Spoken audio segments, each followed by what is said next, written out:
चंडीगढ़ एक ऐसा शहर जो अपनी खूबसूरती और प्लानिंग के लिए जाना जाता है, पर इसके एक सबसे पॉश इलाके सेक्टर 16 में एक ऐसा घर भी है जो दिन के उजाले में भी वीरान सा लगता है और रात होते ही ये जगह एक मशहूर शहरी किंवदंती का सेंटर बन जाती है।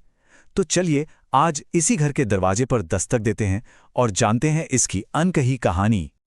हाँ बिल्कुल, जरा सोचिए, चंडीगढ़ का सेक्टर 16 मतलब चौड़ी चौड़ी सड़कें, हरे भरे पार्क और एक से बढ़कर एक आलीशान कोठियां।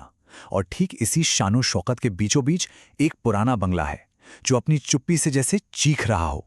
यही जो कॉन्ट्रास्ट है ना, ये इस जगह को और भी ज्यादा रहस्यमयी और डरावना बना देता है। तो सवाल तो यही उठता है, आखिर ऐसा क्यों है? एक प्राइम लोकेशन पर बना ये घर दशकों से वीरान क्यों पड़ा है? मतलब ऐसा भी क्या हुआ था इसकी दीवारों के अंदर कि आज भी लोग इसके साए तक से कतराते हैं? क्या राज दफन है इस भयानक सन्नाटे के पीछे? कहते हैं कि हर भूतिया कहानी की जड़ में कहीं ना कहीं एक त्रासदी छिपी होती है। और इस घर की कहानी भी एक ऐसी ही दुखद घटना से शुरू होती है। एक ऐसी घटना जिसने इस घर की तकदीर को हमेशा हमेशा के लिए बदल कर रख दिया। तो हुआ ये था कि ये घर कभी एक खुशहाल परिवार का आशियाना था। एक डॉक्टर साहब, उनका परिवार और उनकी एक बहुत ही होनहार बेटी। पर वो लड़की वो किसी गहरे तनाव से गुजर रही थी और फिर एक दिन उसी तनाव ने उसकी जान ले ली। बस इस ट्रेजेडी के बाद वो परिवार पूरी तरह से टूट गया। जाहिर है उनके लिए उस घर में एक पल भी बिताना नामुमकिन हो गया था। उन्होंने घर छोड़ दिया और अपने पीछे छोड़ गए सिर्फ सन्नाटा और कुछ दर्दनाक यादें। और यहीं से कहानी असली मोड़ लेती है। वहां के लोग मानते हैं कि वो लड़की वो कभी उस घर से जा ही नहीं पाई। वो उसे द स्टूडेंट स्पिरिट के नाम से बुलाते हैं।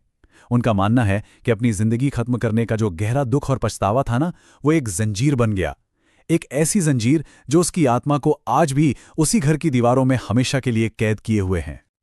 ओके, तो अब बात करते हैं उन अनुभवों की, उन घटनाओं की जो इस कहानी को सिर्फ एक किंवदंती से कहीं ज्यादा एक डरावनी हकीकत की तरफ ले जाती हैं।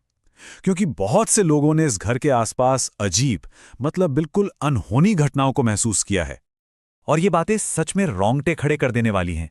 लोग दावा करते हैं कि रात के सन्नाटे में घर के अंदर से किसी लड़की के रोने या सिसकने की आवाजें आती हैं। कईयों ने तो खिड़कियों पर एक धुंधली सी परछाई देखने की बात भी कही है।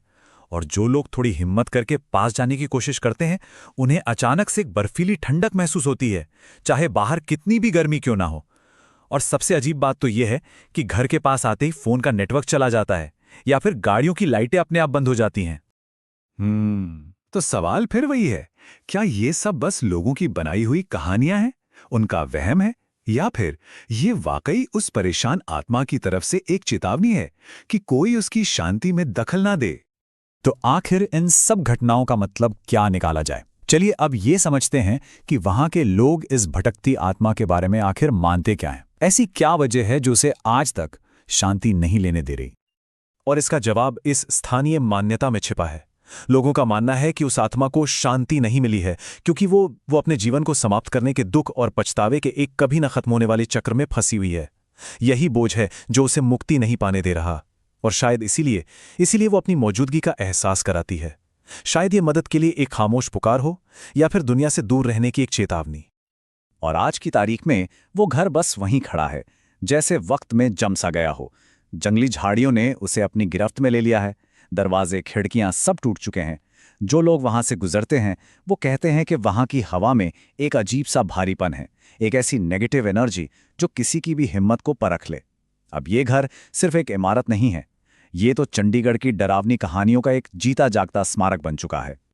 तो सेक्टर 16 के इस घर की कहानी तो यहीं खत्म होती है, लेकिन चंडीगढ़ के राज यहीं खत्म नहीं होते। शहर के एक दूसरे कोने में एक और जगह है जिसकी कहानी शायद इससे भी ज्यादा परेशान करने वाली है। खैर, वो कहानी फिर कभी।